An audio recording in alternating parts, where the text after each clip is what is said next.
Welcome to Zorical Profile's No More Looky-Loo series. The purpose of this series is to understand the psychology of looky-looism. You will learn how to incite curiosity and engage your prospective franchisee and get them out of their comfort zones, past their fears, and on their way to business ownership. Let's join the session now. So we continue on this idea of no more looky-loos, this being our third session. So for those of you that haven't had a chance to attend our first couple, of course there are recordings both on our YouTube channel, and feel free to reach out to us directly and we can help you get a link to be able to listen to it. But let's do a quick review of what we've been talking about. This whole idea of moving people through a process to buying a business, buying a franchise, and what prevents them from doing so, and the process that could help get more people past this looky-looism and into a curiosity zone and the idea of buying a business. So we all have a comfort zone that we live and operate by. What creates that comfort zone is a wall of fear that prevents us from stepping out and doing things that are different or outside of our normal way of living our lives or creating an income. So this wall of fear holds us in. So the idea is, how do we get people out of that comfort zone, on top of that wall of fear, even climbing it and moving over it, and into this curiosity zone and into this learning zone where they're open to purchasing a business. So when we look at the word curiosity, basically curiosity is that urge that draws us out of our comfort zone, and fear is that agent that keeps us within its boundaries. So our job as franchise brokers, franchise development folks, franchise marketers, is to encourage curiosity so we can come above that wall of fear and move into a place where we're pondering the idea of buying a business. So there are two primary motives that will have someone move into curiosity and into learning and into pondering buying a business. First, it's the values of that individual. Values are the prime directives or the motives or the psychological drivers that cause all of our behaviors. It really is truly the only true predictor of behavior is what somebody's values are. And our values will dictate what motivates us. So we can get people over that wall of fear into curiosity, learning about our business opportunity by stimulating their values, which is what we're going to talk about today. Last session, we talked about triggering fear and how fear actually can create a level of curiosity if stimulated well. Fear can also have someone pull back, but fear also creates a level of let's investigate, let's look at things. So there's two faces to fear. The one that has us withdraw and become a possum or flee, and another one that has us fight. So if we're in the process of looking at a business and we are triggered by fear, sometimes we'll go right back into that comfort zone and hole up. But the kind of fear we talked about in our last session is the kind of fear that you can trigger through your marketing efforts and your sales efforts that has you encourage your prospective franchisee to investigate. What is that bump in the night? I want to check it out. So we don't want to trigger the fear that causes someone to flee or to fight and go back to a comfort zone, but instead to investigate. So let's dig more deeply into this idea of a comfort zone. No doubt you've already figured out that a comfort zone, it has various sizes depending on an individual. Some of us have large comfort zones in terms of our ability to take a risk. Others of us have very small comfort zone, but we do know comfort zone affects every single area of our life, and specifically in the area of considering buying a business. So what I can tell you about this comfort zone, there are two primary ways that people operate to kind bang up to the edges of that comfort zone and step out to a place of taking a risk, to a place of learning, to a place of curiosity. And one is by looking towards the goals, towards the results, towards the benefits of taking that risk. So we are willing to get out of our comfort zone if indeed we can see that the benefits, the results of doing so outweigh the pain or discomfort of still being within that comfort zone. So we might call this a carrot, right? These are the values that we can dangle in front of someone to tempt them to come out of the comfort zone and to begin to be curious and investigate. Last session we talked about how to do that through fear. This session we're going to talk about how to do that through values. Now, of course, there are some folks, the only way you get them out of their comfort zone is by inflicting pain, by showing them all the horrible things that they want to get away from, a controlling boss, not being respected, not having enough freedom. So some of that, again, we addressed in the last session, and I want to address it a little bit further in this session. So it's kind of that carrot versus stick idea. The stick being the fears and all the values and motives that get people out of their comfort zone that actually inflict some level of pain or discomfort before someone does something. So think of it in terms of having a weight problem.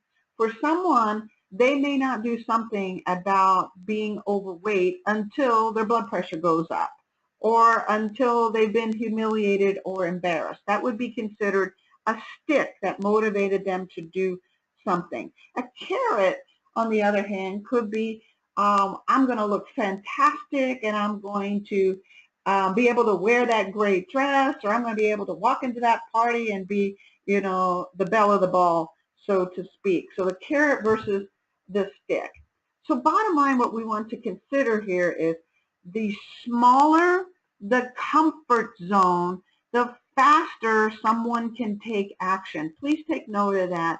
The smaller the comfort zone, the faster this prospect is going to take action. If they are sitting on a pile of cash in their bank account, they have a cushy job or their spouse has a cushy job, and there's really nothing that's motivating them or driving them or any great value for them to do anything different, that it's just, you know, I'm going to check out a business and maybe if something hits me the right way, I will look at it more seriously, then the likelihood is their decision is going to be long in the coming. So we want to get their comfort zone as small as possible, as fast as possible. And so the question then might be, how do we do that? How do we make this comfort zone smaller so they take faster action? I'm sure you've had prospective franchisees where they had this huge comfort zone, sitting on a large cash, sitting on a job, having a spouse that's still working, no real pain motivators, no real value motivators that are moving them down the path. So how do we reduce that comfort zone where they make a decision in the next 3 to 6 months versus we're having them in the pipeline for 2 years, right? And possibly not making a decision at all. So there are 4 primary ways. One is, of course, create curiosity. We're going to talk about that every single time and give you more tips and tricks around that. 2 is to leverage their values. All decisions come from our values. Values create our motives. So if we understand their values, we understand how to motivate them either through pain or through pleasure. 3rd, we trigger just enough fear that it creates this investigative side of us where we're curious about something. Not so much fear that they withdraw and go back into the comfort zone, but instead they step out and they become curious. 4th, we build confidence. And confidence is built through a learning process. And we're going to talk a little bit about that today and address it again in the 4th session. So if you're more interested in the curiosity and triggering fear pieces, go back and listen to session 1 and session 2. Today, let's talk about motives. Let's talk about drivers. and what can be done to leverage those drivers and leverage those values based on your unique persona of your prospective franchisee. The first persona is what we call a belonger persona. This is a Stanford research model that I'm sharing with you. And the idea is that the belonger is motivated, makes all his decisions around family, security, team, God, country, loyalty, dependability, consistency, all of his decisions, how he spends his time, money, and energy, and things that he's going to be curious about and things that he's going to be interested in will be based around these kinds of values. These values will drive them to make their day-to-day decisions and move them through their due diligence process. The more you can trigger these values and the more you can dangle using a carrot these values, the more they're going to stay engaged in the process and not go south. Additionally, if we don't provide these values to the belonger, then they go south. If they can't see that being in your organization, it makes them feel like they're part of an extended family, or that they're part of a team, or that your business is one that can provide them security, or there's some longevity to your business where they can feel safe and secure, they're going to go south. They're not going to be engaged. They're not going to be curious enough to look at your concept any further. So some of the things that you can leverage in terms of dangling these values is if indeed the belonger is your ideal prospective franchisee, or you're dealing with them as a franchise broker and you're trying to place them in the right concept, is you want to look at what motivates and drives them, including things like safety and dependability. So in that case, in our marketing efforts, in our sales efforts, in our storytelling, we're going to talk about things that the belonger is interested in, that this is a proven concept. It's got some historical basis. It is a hands-on business. It's a relationship business. It's a business where we're part of a team, a part of a family, or we can include our family. So when you're looking at your marketing and you're looking at your sales process, you are highlighting these values of proven, practical, team, family, consistency, safety, dependability, loyalty, hard work kind of feeling.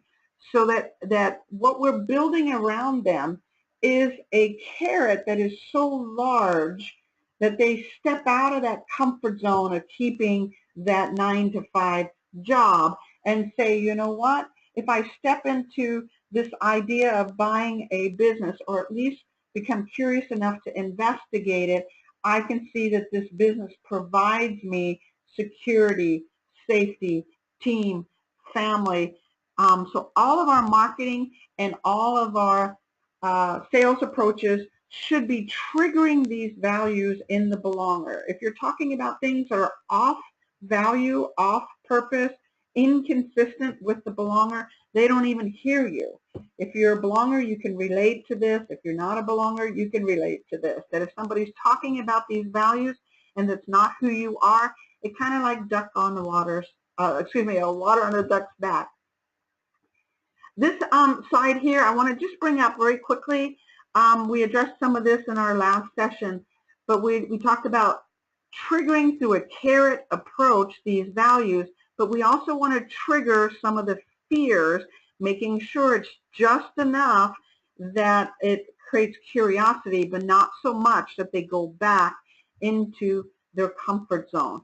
The fears, of course, for the belonger were his fear of being separated from family, that we were putting him in a business where he can't go to Johnny's soccer game. We don't want to be demonstrating that through marketing or through our sales process.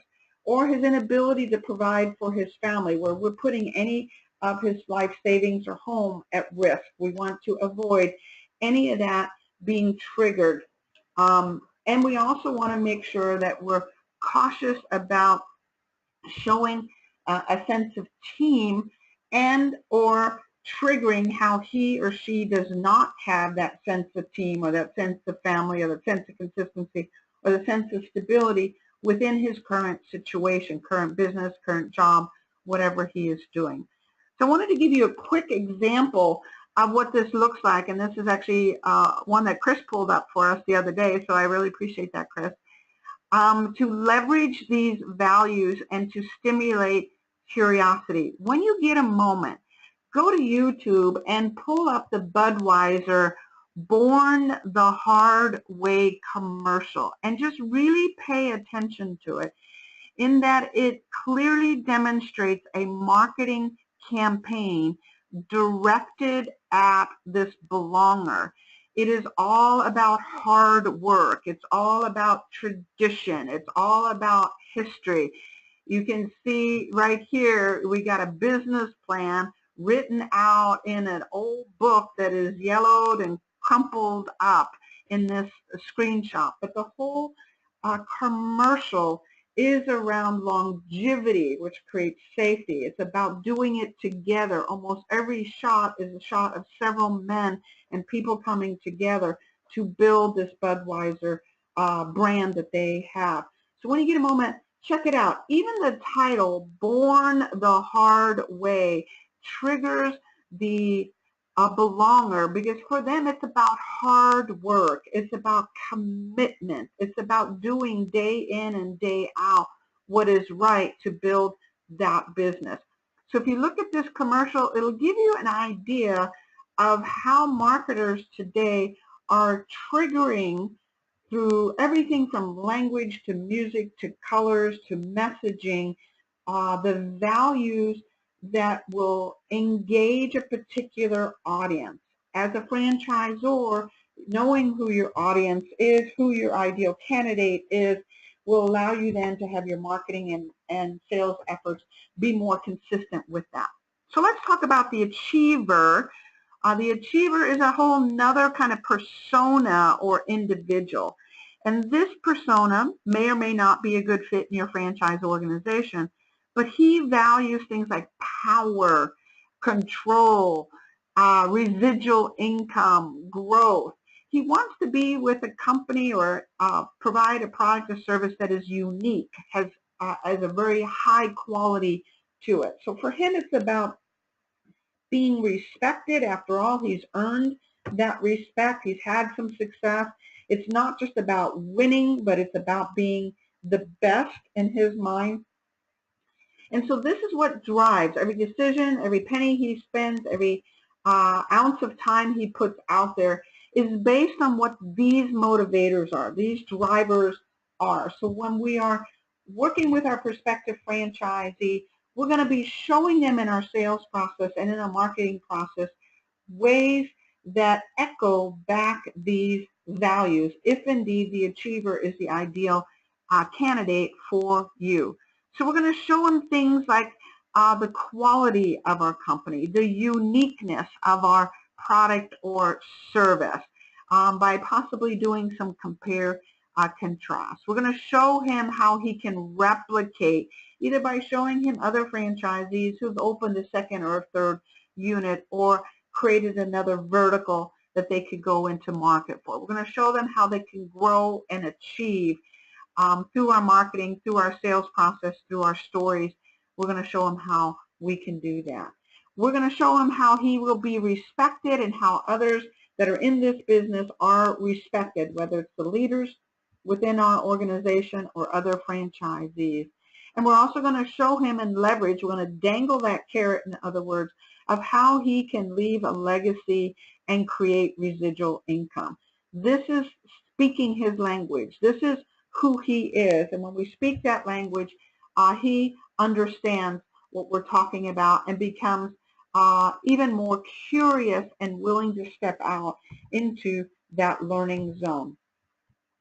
The fears, again, we're going to trigger the fears just enough to get him above that wall and peeking over it and curious, but not so much that he actually withdraws. So we're going to show him in our marketing and in our sales approach that if he doesn't do things differently, he's going to hit the corporate ceiling. Remember, he has to be the best.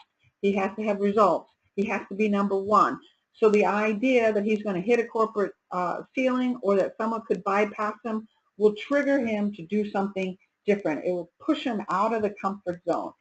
Show him that if he doesn't do something different, he doesn't come out of that comfort zone, he's not going to be able to leave a legacy behind. In fact, the legacy he might leave is that of being a coward, that of not stepping out and doing something differently. We're also going to show him how he has little power or little success, and that success and power is going to depreciate over time or will not increase over time. So we're going to trigger these fears. In other words, use the stick. At the same time, we're going to dangle the carrot of how he can have these things. This will bring him out of his comfort zone, over the wall of fear, into a curiosity zone, and have him investigate the possibility of doing that.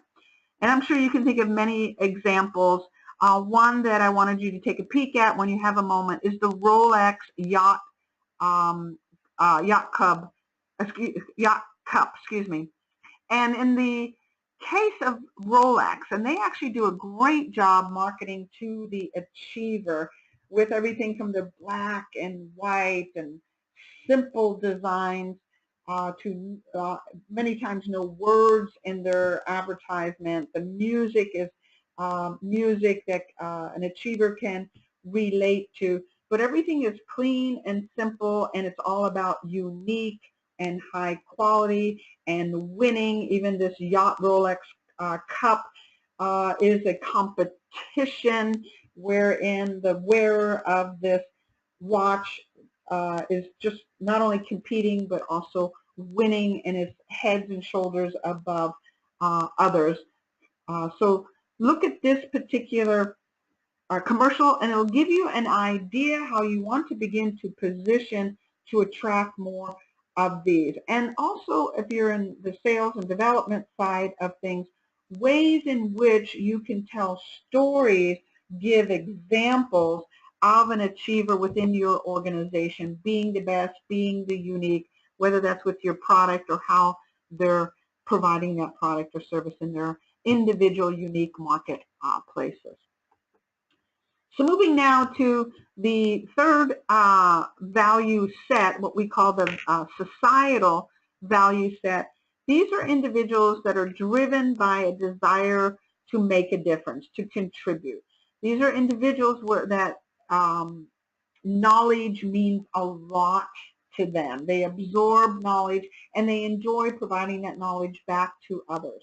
They're all about self-expression. They're all about effectiveness. They're all about simplicity, creating harmony, and providing a means to empower others. They do that either through creativity or they do that by educating others, but they're at a situation in their life where their joy comes from expressing themselves or helping others express their full potential. So these are folks that are interested in everything from saving the planet to mentoring a child and everything in between. So this is a societal individual. So again, when we're looking at the carrot, getting them out of the comfort zone into the curiosity zone, into I want to learn more about your business, if the societal is a good fit for you, then we want to, in our marketing and in our sales processes, provide things that stimulate, leverage, trigger these values. So societals are typically folks interested in cause-based concepts or are interested in how did this business make a difference in my community? How did it change things? How did the innovation in some way transform either thought processes or businesses or communities in some way? So we want to dangle the carrot and tell the stories and show them how they can contribute and have an impact. Show them your educational processes. Show them how what you have done and your company products and services have done have transformed individuals and communities or inspired communities and individuals. and show them how their other franchisees within your organizations are self-expressing and or creating in some way. So these are the carrots that we're going to dangle to move them out of this comfort zone, saying, I want to do that. I'm interested in doing just that. At the same time, we want to trigger subtly, without pulling them back into the comfort zone, their fears. And if you recall from our last session, the societal has this huge fear of not making a difference or not having an impact. So we're going to discuss that with them in our sales process and in our due diligence process of if they stay within that comfort zone and they don't climb those wall of fears and they don't step out and do something different, that they're not going to have an impact, or the impact that their lives will have had will be minimal. Show them that they are compromising their principles, or that they're out of personal integrity by not fully expressing themselves, by not fully engaging their talents so they can make a difference. Show them how if they continue down this path, they will fall short of all that they're called to be from a spiritual or emotional perspective. Show them that they won't be able to innovate, or that their learning that they've had, this wisdom that they've gained over years, will not be imparted if they stay where they are and don't get out of that comfort zone. Trigger within them a desire not just to continue to learn, but to show them if they don't do something, all of that learning, all of that wisdom, all of that experience will be for naught, that they have no way of expressing it. Show them how within your business it's just the opposite, that they can take those years' experience and that wisdom and impart it to others and make a big difference. Societals have a fear of drama, and they have a fear of disharmony. So trigger that. Show them where they are is disharmonious, and show them there's too much drama. Show them where they're coming to is one where they get to have more personal harmony as well as harmony within their community and within their families and organizations. So we're going to get them out of this comfort zone, right, by triggering fear, which triggers, I want to investigate a little bit further, but we're also dangling these carrots. I love this commercial, this Amazon Prime, two old friends meet for a cup of tea and discover they share a problem commercial. If you haven't seen it, it is a classic societal. And as you observe it, I want you to observe, once again, no words. We are speaking with imaging and camera angles and colors. There's a little bit of laughter within the Amazon Prime show, but basically it's a priest and a Muslim coming together to have a cup of tea, and they both discover that they have achy joints, specifically knees, and they bond further. They're already friends, but they bond further over this shared problem. This is a typical societal, that is, how do I solve the world's problems? One by one by one. The priest in turn helps the Muslim solve his problem, and the Muslim in turn helps the priest solve his problem. So this whole advertisement is around harmony. It's around justice. It's around contributing. It's around having an impact. A true societal commercial that you're going to want to take a look at. And I want you to emulate it. Emulate it in your marketing if the societal is the right guy or gal for you. And to be pondering, what did they do well? Why is it working? And if you're not an emulator and this does not, you're not a societal and it doesn't resonate with you, then ask yourself, why did that commercial not resonate with you? Does it not trigger your values? Does it not trigger your pain points? And that's the whole purpose of sales and marketing, is to trigger our values and trigger our pain points in some way. Let's talk about the last group, and then we'll talk about this learning process and this curiosity process one more time. So the emulator is someone who's all about money and recognition. He's extremely trendy and innovative. He's someone that is driven by autonomy and independence. He needs flexibility. He's kind of a non-committal kind of guy. He loves things that are sexy and prestigious. He likes to compete. He likes a good challenge. He tends to be someone that's very confident and willing to take on just about anything, but not something that makes him feel somebody is looking over his shoulder or tying him down.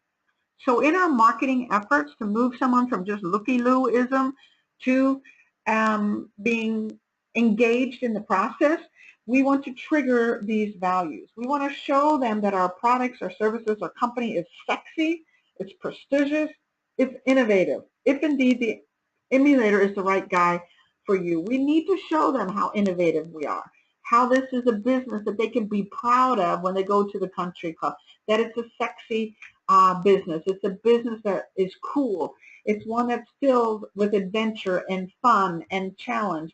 Our advertisement and our marketing and our sales process also needs to reflect fun and challenge and adventure, and be thinking about that. What process are you currently using that stimulates the emulator, that creates a level of challenge and adventure in the due diligence? Or are you just educating them? Are you just throwing a bunch of information at them? The emulator is not going to remain engaged if your whole process isn't filled with some fun and with some adventure and with some diversity and with some variety. Show them that there could be a quick return on investment and that they can leverage the resources they have. And of course, we always want to show them that they have a lot of flexibility within this business that you're encouraging them to move toward. And show them how there's lots of recognition within this business, within their sphere of influence by buying this particular business. So you want to trigger the emulator sphere. So you're dangling the carrot with the values, right? But you're also triggering their fears. Show them if they stay within that comfort zone and they don't go above that wall of fear, that they're going to continue to be micromanaged by a jerk of a boss, right? Show them that they're never going to get the kind of recognition or appreciation that they have earned or that they deserve, that they will always be a minion unless they break out of their comfort zone and step beyond those fears, and we're showing them an opportunity to do just that. Show them if they stay where they are, if they don't break out of that comfort zone, that they are going to be bored out of their gourd and not have any kind of a challenge. And you want them to be constantly feeling there is some challenge, and we want to have them constantly engaged and not being bored in our sales process either. Show them if they stay within their comfort zone that their income is going to be limited, and they'll never reach that true potential that they know that they have. And of course, show them that what they're doing now is really not that sexy, and it's really not that prestigious, and the titles and status and money that can only be attained by being a business owner, especially a business owner with our franchise concept, that they're not going to be able to attain that. So we're triggering the fear, we're triggering the values at the same time. So we're inflicting pain and pleasure at the same time. So another commercial to give you an idea is the Jaguar commercial called Good to Bad. Fabulous emulator commercial. You get this young, attractive woman out on the tarmac awaiting a private jet that's coming in, and she's standing next to the newest, hottest, sleekest, fastest Jaguar you could ever imagine. And you see this Learjet coming in over the Jaguar, and it lands, and out the door comes this suave-looking gentleman who has a bit of mystery and intrigue and adventure around them, almost a James Bond kind of a feeling. Keeping in mind, the emulator is about adventure, it's about challenge, It's about looking and being sexy and prestigious and successful. So this is a beautiful commercial that stimulates the emulator. When you watch it, if you are not an emulator, notice your gut feel around it. You may actually have a negative feeling around this commercial, which would distract you or deter you from buying or being interested in this commercial. So for those of you that are attracted to this commercial, notice what values, what it's bringing up for you and triggering in you. So let's backtrack a little bit. We keep talking about this curiosity and going into this learning zone and doing so by getting out of that comfort zone and over the walls of fear. What we haven't addressed as much, and I'd like to address in the next session but lay the foundation for today, is this learning zone, which is also a performance zone. So we've created curiosity. We now have them in that learning zone. But how do we keep them in that learning zone through that next 90 to 120 or 180 days that it takes to close that deal? I can tell you 24 years of doing this business, there is one question every future business owner is asking themselves, and that is, do I have what it takes? Inside, do I have what it takes to be a successful franchisee within that business? Then and only then, once they've been able to answer that question of do I have what it takes, are they able to consider which business?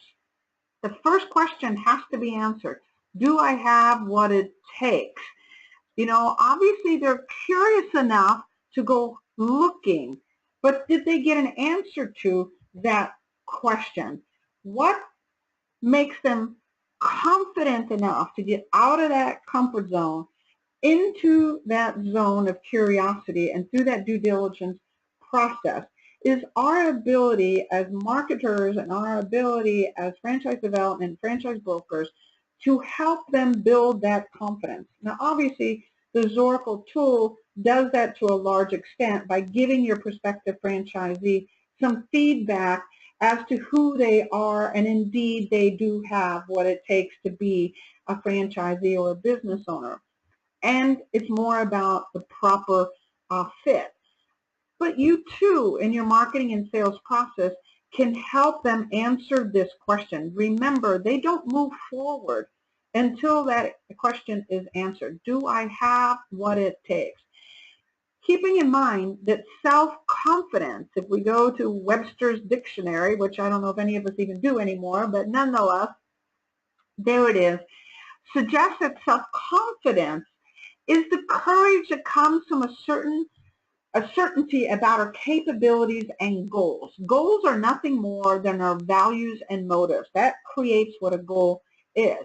So to stimulate confidence, to stimulate courage, comes from a certainty, a knowing that I have the capability. If I've never grown a business before, if I know nothing about growing a business, how in the world am I going to feel courage and confidence around that? So we build confidence neurologically, physiologically, in our ability to learn and observe and do. So we build confidence by learning, observing, and doing. So how do we do that in that sales process? Keep in mind that confidence or courage comes from progressively learning and developing our capabilities. And it's much more effective when it's attached to our goals. I want you to be thinking about that. And we'll talk about this more in our next session. What are you doing in your marketing efforts and in your sales process that looks at the emulator or looks at the achiever or looks at the belonger or looks at the societal and says, what can I do to help them build courage so they can progress through? And it will always come back to learning and developing their capabilities. So there's a couple of little tips that we're going to give you regarding that. One is by giving them a process of progressively learning. So not just throwing them a bunch of data and documents and things of that nature, but can you create a process where they can learn how to flip that burger or do those books or build a marketing plan? Does your process include progressively learning, and with each step that they learn, it moves them closer to their goals and at the same time builds their confidence? Or are you pitching and selling that whole time? What within your sales process has them step by step learn and build confidence? There's one company that does it really well, and if you haven't observed their sales process, I recommend you reach out to Nothing Bundt Cakes. The way they do it, one of the processes they use is not only are these individuals encouraged to do on-site and get a day in the life of a franchisee kind of feel, but they also are encouraged to do a business plan and a presentation where at some place within the process of the sale, they are presenting to the staff at Nothing Bundt Cakes their business plan. For some, this is the first time they've ever written a business plan. By the time they have finished writing that business plan and get up in front of an audience and have to present that business plan, the confidence is out the roof. Not only have they figured out how to run their own business, but they're now convincing corporate Nothing Bundt Cakes that they have what it takes and they thought about it. So it's a wonderful process for building confidence. The second piece, and then Chris will start to take some questions here, is the what's Jerry got that I don't have? Some time back, we actually interviewed a franchisee that worked with one of our franchise brokers, and she was a nurse, and one of the things she said was that someone at the hospital she was working in had started a business. And it instantly created this curiosity where she said, what does Jane have that I don't have? This compare, contrast kind of mode that went on. That alone, that level of curiosity and that compare, contrast, where I'm being compared to someone I know or someone that's similar to me, gives me the confidence that I need that says Jerry doesn't have or Jane doesn't have anything that I don't have. Ask yourself in your marketing, in your sales process, are you providing this, what does Jerry have that you don't have process? Are you showing your prospective franchisee, not telling them, but showing them, not just the good franchisees, but the average Joe, where they can say, if that guy can do it, I can do it. So I'm going to encourage you to do that. So what are you doing? I want you to be starting to think about this, and we'll address more of this in our next session, that is specific to learning, which learning builds confidence. What are you doing in a process where they're learning step by step, and each time they learn something, the confidence goes up. You have another step, they're learning, they're building confidence, and they're willing to take more and more risks and move through that process. Keeping in mind, each of your prospects are going to build confidence differently. They're going to want to learn differently. Keeping in mind, again, that if it's an emulator and we're helping them build confidence and courage through this learning process and this curiosity process, what they want to learn about is not the same as what a belonger wants to learn about. So let the belonger learn about how to create team. Teach them or show them and build confidence that they have what it takes to build a team.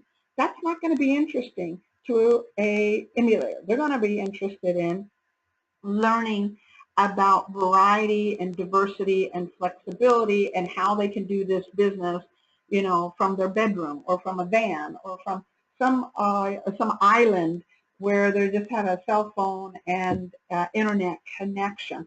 So keep in mind that each of your individuals are motivated differently, they learn differently, and they build courage and they build curiosity differently. To learn more about how to use the Oracle tools in your franchisee recruitment and selection process, click on the link below.